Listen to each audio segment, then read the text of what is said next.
ان الذین کفروا، بے شک وہ لوگ جنہوں نے کفر اختیار کیا، سواء علیہم، ان کے لیے تو برابر ہے، انذرتہم، کہ آپ صلی اللہ علیہ وآلہ وسلم ان کو آخرت کا ڈر سنائیں، ام لم تنذرہم لا یؤمنون، یا آپ صلی اللہ علیہ وآلہ وسلم انہیں آخرت کا ڈر نہ سنائیں، ان کے لیے برابر ہے، لا یؤمنون، وہ ایمان نہیں لے کر آئیں گے۔ اچھا، اس کا یہ مطلب نہیں ہے کہ جو کافر ہے اس کو آپ نے تبلیغ نہیں کرنی ہے۔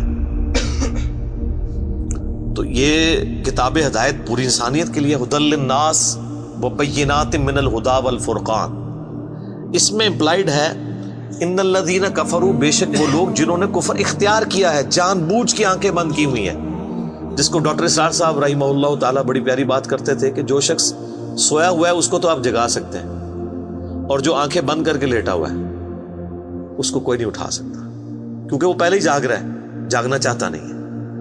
تو ایسا شخص جس کے اوپر حق اور باطل واضح ہو چکا ہو، اس کے باوجود وہ جان بوجھ کے کفر کی روش اختیار کرے، اس کے لیے قرآن میں کوئی ہدایت نہیں ہے۔ یہ بڑا خطرناک بات ہے۔ تو اس سے مراد وہ کافر ہے کہ جو حق جاننے کے باوجود جان بوجھ کے اپنی قبیلے کی حمایت کے اندر، اپنی نسلی تعصب کے اندر،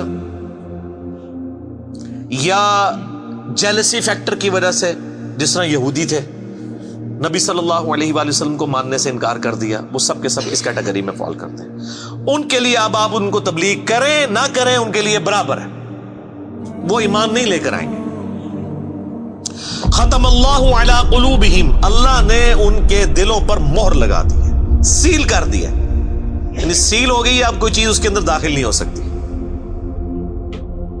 وعلی سمعہم، اور ان کے کانوں پر بھی، وعلی ابصارہم، اور ان کی آنکھوں پر بھی، غشاوۃ، پردہ پڑ چکا ہے، ولہم عذاب عظیم، اور ان کے لیے بہت بڑا عذاب تیار کر رکھا ہے اللہ نے۔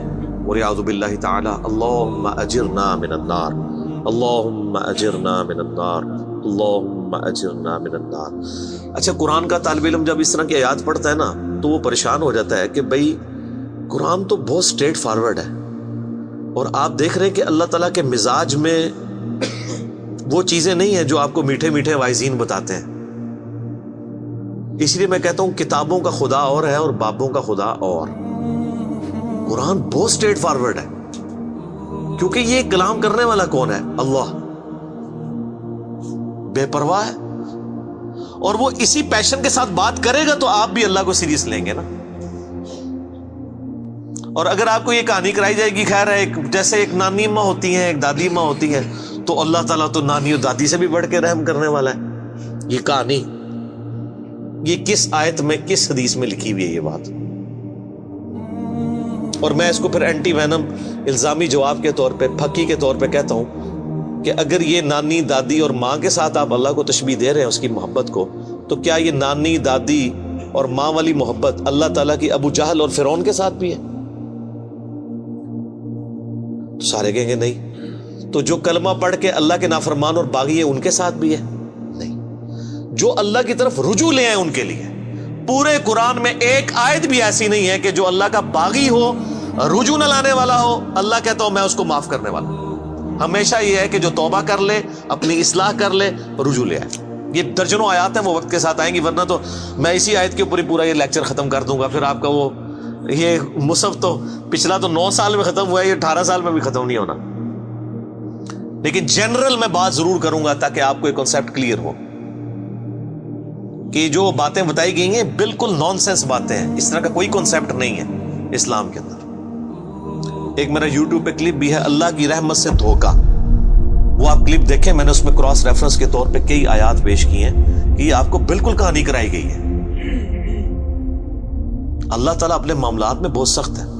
اچھا، اس کی وجہ سے بعض لوگوں کے دماغ میں یہ بھی آ جاتا ہے کہ یار اللہ تعالیٰ دیکھو مور لگا دیتا ہے، نعوذ باللہ، اللہ تعالیٰ کی اپروچ بڑی کوئی فنیٹک والی ہے، نعوذ باللہ۔ ایسا نہیں ہے، یہ ان لوگوں کے لیے جو جان بوجھ کے حق سے اناد کرتے ہیں، تو پھر اللہ تعالیٰ کے غضب کا کوڑا ان پہ پڑتا ہے کہ یار ان کو بات سمجھ بھی آ گئی تھی، اس کے باوجود انہوں نے یہ کیا ہے، اب میں ان کو نہیں چھوڑوں گا۔ اب ان کے اندر ہدایت داخل بھی نہیں ہو سکے گی.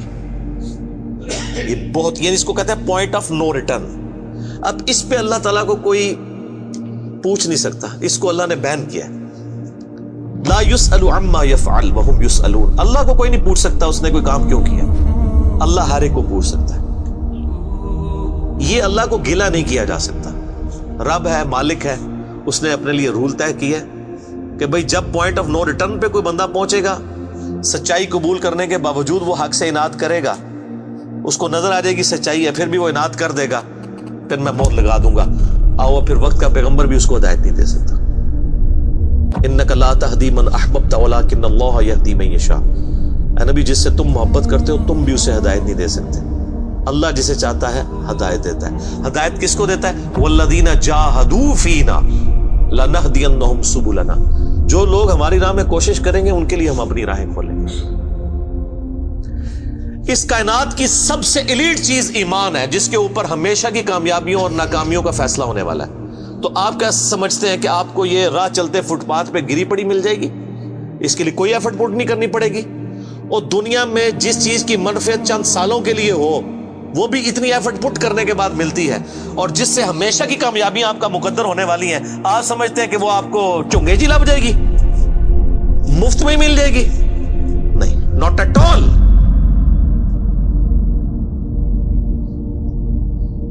میری وائف نے جب پہلی دفعہ قرآن پڑھا نا شادی کے بعد، میں نے اس کو ایک قرآن کلاس ہوتی تھی رمضان شریف میں، تو میں نے کہا میں بچے وغیرہ میں دیکھوں گا، تم نہ صرف ایک دفعہ قرآن پڑھ لو تاکہ تمہیں پتہ چلے قرآن میں لکھا کیا ہوا ہے. قرآن آپ اکیلے بیٹھ کے تو ظاہر ہے اس طرح نہیں ہے، ایک ماحول ہوتا ہے، ایک ڈیکورم ہے، کلاس ہے جس طرح یہاں لوگ بیٹھے. تو رمضان میں پورا قرآن اس نے مکمل کیا نا، تو میں نے اس سے پوچھا تم نے کیا یعنی اس سے حاصل کیا؟ اس نے کہا جی اللہ بہت سخت ہے، اور جس خدا کا تعارف ہمیں ہمارے ماں باپ اور یہ معاشرہ کرواتا ہے وہ خدا نہیں ہے جو قرآن میں ہے. اللہ تو اپنے معاملات میں بہت سخت ہے. یہ کتاب انذار ہے، تبشیر اور بشارت ان کے لیے جو بات مانتے ہیں. جو نہیں مانتے ہیں ان کے لیے عذاب کا کوڑا ہے یہ کتاب. کیونکہ اللہ ہے نا، یہ کائنات اس نے اس لیے بنائی ہے کہ آپ جانوروں کی طرح کھائیں پیئیں، اولاد پیدا کریں اور مر جائیں. انسان کو اس نے اپنے لیے پیدا کیا ہے، پوری کائنات انسان کے لیے اور انسان کو اپنے لیے. وما خلقت الجن والانس الا لیعبدون. اچھا یہ جو بات ہے نا، ختم اللہ علی قلوبہم وعلی سمعہم وعلی ابصارہم، مہر لگا دی ان کے دلوں پر، کانوں پر، آنکھوں پر، پردہ ڈال دیا، اب عذاب ہی ان کو آئے گا. یہ آپ نے اگر بات سمجھنی ہے نا تو آپ پارہ نمبر 7 کے آخری صفحے پہ آ جائیں. سورۃ الانعام میں آیت نمبر ہے 110، 7ویں پارے کی آخری آیت. آپ کے یہ بلو والے قرآن میں 142 نمبر پیج کی آخری آیت 110 نمبر. وَنُقَلِّبُ أَفْئِدَتَهُمْ وَأَبْصَارُهُمْ، ہم پھیر دیتے ہیں ان کے دلوں کو اور ان کی آنکھوں کو، عقل اور ان کی آنکھوں کو، کہ وہ حق بات قبول نہ کریں. حق سے اللہ فرماتا ہے کہ میں ان کو حق سے اندھا کر دیتا ہوں. کما لم یؤمنوا به اول مرہ، جس طرح کہ انہوں نے بھی تو پہلی دفعہ جب ان کے اوپر حق کھلا تھا انہوں نے ایمان لانے سے روح گردانی کی تھی نا، اب یہ چاہیں گے بھی نہ تو میں ان کو اسلام کی طرف نہیں آنے دوں. وَنَذَرُهُمْ فِي طُغْيَانِهِمْ يَعْمَهُونَ، اور میں ان کو چھوڑ دوں گا اپنی سرکشی میں بھٹکتے پھرے. وَلَوْ أَنَّنَا نَزَّلْنَا إِلَيْهِمُ الْمَلَائِكَةَ، اور اب اگر فرشتے بھی ان کے سامنے نازل ہوں، وَكَلَّمَهُمُ الْمَوْتَى، اور مردے قبروں سے نکل کے ان کے ساتھ بات کرنا شروع کر دیں. وَحَشَرْنَا عَلَيْهِمْ كُلَّ شَيْءٍ قُبُلًا، اور ہر چیز جن کا ان سے وعدہ کیا تھا ان کی آنکھوں کے سامنے آ جائے، قیامت بھی، عذاب بھی، سب کچھ بھی. ما كانوا ليؤمنوا، پھر بھی ایمان نہیں لے کے. یہ ہے سر کتابوں کا خدا. یہ نانی اماں، دادی اماں اور ماما نہیں ہے، یہ اللہ ہے. کتنی سختی ہے کہ فرشتے بھی. اب مجھے بتائیں کسی سے مردہ نکل کے قبر سے کہے کہ میری تو پھینٹی لگ گئی ہے، آپ کو تو پوری زندگی نیند نہیں آنی ہے، لیکن اللہ فرما رہا ہے پھر بھی ایمان نہیں لے کے آئیں گے. کر لو جو کر. یہ اللہ کہہ رہا ہے. آمین. الا ان یشاء اللہ، ہاں اگر اللہ ہی چاہے زبردستی کسی کو اس طریقے سے ہدایت دے تو وہ الگ بات ہے. ولیکن اکثرهم یجہلون، لیکن اکثر لوگ جہالت کا شکار ہیں. وہ اپنی وشفل تھنکنگز کے اندر، امانیہم جنہیں کہا گیا ہے، وہ ان میں پھر رہے ہیں، پھرتے رہے۔ اللہ تعالیٰ اپنے معاملات میں بہت سخت ہے میرے بھائیوں، اللہ کو سیریس لینے کی ضرورت ہے۔ ظاہر ہے اس کائنات کی ایک ہی حقیقت ہے، وہ اللہ ہے، اگر اس کو کوئی سیریس نہیں لیتا تو اللہ تعالیٰ کے لیے کیا ہے؟ وہ تو اپنے نبی سے 3 دفعہ قرآن میں کہلوا رہا ہے، قل انی اخاف ان عصیت ربی عذاب یوم عظیم، اے نبی تم فرما دو کہ بالفرض اگر میں بھی اپنے رب کی نافرمانی کروں تو مجھے خود اس بات کا ڈر لگا ہے کہ بڑے دن کا عذاب مجھے بھی آ پکڑے گا۔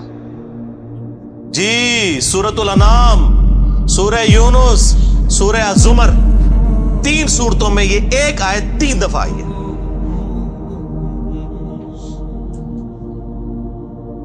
آپ مجھے بتائیں جو آپ کو کہتے ہیں جناب ہم بخشوا لیں گے، ہم اپنے مریدوں کو لے جائیں گے، اور تو انہوں کھنگن نہیں دینا کسی نے ہوتے، تو یہ اس لیے کہ نہ انہوں نے خود قرآن پڑھا ہوا ہے اور نہ آپ کو پڑھنے دیں گے، ورنہ آپ کا دماغ کھل جائے۔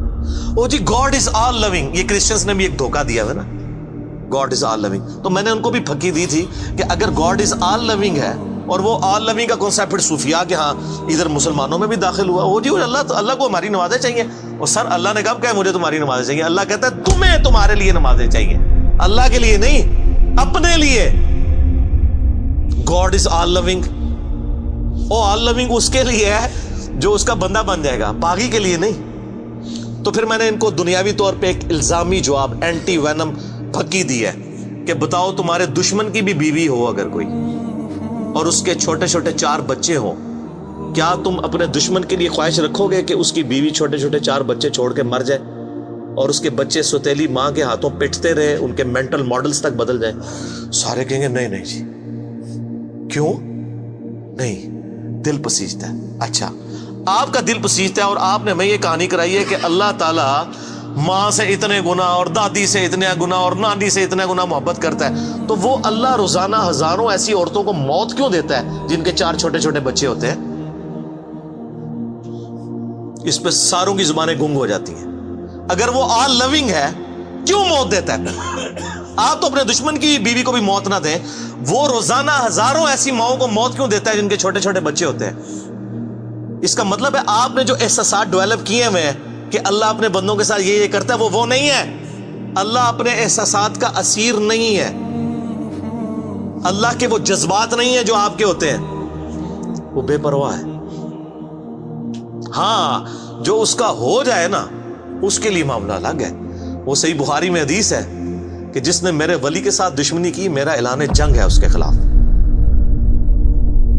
اور انسان میرا قرب نہیں حاصل کرتا مگر فرائض کے ذریعے اور نوافل پہ استقامت کے ذریعے اس لیول پہ پہنچ جاتا ہے کہ میں اس کے ہاتھ بن جاتا ہوں جس سے وہ پکڑتا ہے، میں اس کے کان بن جاتا ہوں جس سے وہ سنتا ہے، میں اس کی آنکھیں بن جاتا ہوں جس سے وہ دیکھتا ہے، میں اس کے پاؤں بن جاتا ہوں جس سے وہ چلتا ہے۔ اچھا ادھر ہی حدیث روک دیتے ہیں صوفیاء اور وہ کہتے ہیں وہ خود ہی خدا بن گیا، ایتھوں ہاتھ پائے گا انجو ہو جائے گا۔ وہ آگے پڑھو کیا لکھا ہوا ہے، وہ جب اپنے دشمن کے اگینسٹ مجھ سے پناہ طلب کرتا ہے میں اسے پناہ عطا کرتا ہوں۔ اگر وہ اللہ ہی سے پناہ طلب کر رہا ہے تو وہ پھر ہاتھ مارنے جو تو نا، یہ ہاتھ بن جاتا ہوں، پاؤں بن جاتا ہوں، کان بن جاتا ہوں، اس سے مراد یہ کہ اس کا اوڑھنا بچھونا پھر میں ہی بن جاتا ہوں۔ قل ان صلاتی و نسکی و محیای و مماتی للہ رب العالمین، اے نبی تم فرما دو بے شک میری نماز، میری قربانی، میرا جینا، میرا مرنا سب اللہ کے لیے۔ اوڑھنا بچھونا اللہ بن جاتا ہے۔ اس حدیث کے آگے الفاظ ہیں، اللہ تعالیٰ ماتا ہے مجھے کبھی کسی معاملے میں ہچکچاہٹ نہیں ہوتی سوائے ایک معاملے کے کہ جب مجھے اپنے کسی مومن بندے کو موت دینی پڑتی ہے۔ اللہ کہتا ہے میں بھی اس پہ ریلیکٹڈ ہوتا ہوں، کیوں؟ میرا بندہ موت کو ناپسند کرتا ہے۔ ظاہر ہے موت تو کسی کو بھی پسند نہیں ہے، انسان زندہ رہنا چاہتا ہے، اور یہ اللہ نے انسان کی کوالٹی رکھی ہے کہ اسے زندہ رہنے کی خواہش ہے۔ اسی لیے اولیاء اللہ بھی جب خطاب کر رہے ہو نا وہاں پہ اسپیکر پھٹ جائے تو وہ بھی یوں کر جاتے ہیں، لا خوف علیہم ولا هم یحزنون۔ کیوں کرتے ہیں؟ یہ نیچرل اللہ نے رکھا ہوا ہے۔ کسی اولیاء اللہ کو کہنا یہ سامنے یہ بٹ صاحب کے پاس جو بندوق بڑی خطرناک سی انہوں نے تانی ہوئی ہے، کسی اولیاء اللہ کو کہنا پڑھ لے کلمہ میں چلان لگاؤں، تو آپ دیکھ لیں اس کی کیا حالت ہوگی۔ یہ اللہ نے نیچرل رکھا ہوا ہے۔ موت تو اللہ فرماتا ہے کہ میں بھی ریلیکٹڈ ہوتا ہوں، وہ اپنی موت کو ناپسند کر رہا ہوتا ہے اور میں اسے موت دے کے اپنے پاس لانا چاہتا ہوں۔ پھر کیا ہوتا ہے؟ پھر تو وہ قرآن پاک میں سورہ آمین و سجدہ میں ہے نا کہ ایسے لوگوں میں پھر فرشتے نازل ہوتے ہیں، ان کو بشارت دیتے ہیں موت کے وقت. اور پھر سنن ابی داؤد میں، سنن نسائی میں بڑی ڈیٹیلڈ احادیث ہیں کہ جب ایمان والے کی موت کا وقت قریب آتا ہے تو باقاعدہ اس کو آمادہ کیا جاتا ہے کہ وہ خود کہے کہ میں مرنا ہے. وہ جب سب کچھ دیکھتا ہے وہ کہتا ہے ٹھیک ہے جان دو. پہلے نہیں کہتا جان دو. بڑا مشکل کام ہے. پہلے کہنا کہ جان دو تو حضرت موسیٰ علیہ السلام تھپڑ کیوں مارتے ہیں اسرائیل کو؟ میرا وہ بھی کلپ چڑھا ہے نا، بخاری مسلم میں حدیث ہے جو.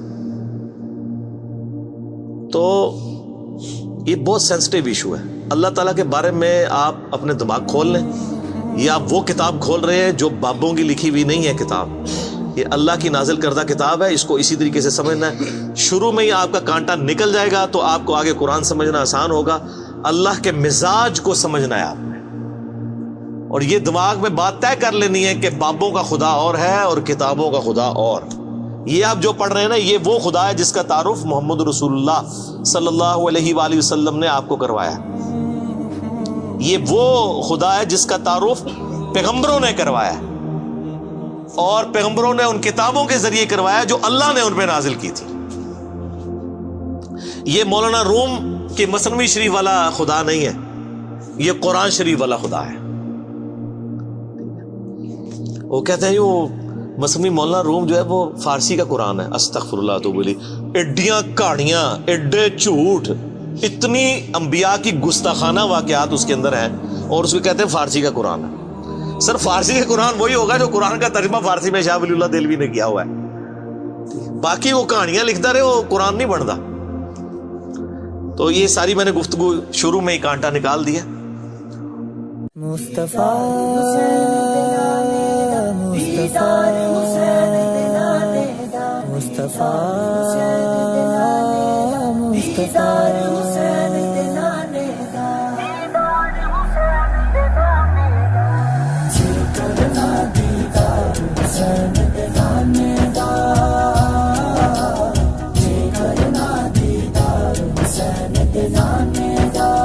ہو جائے عاشق یار حسین دے نانے دا.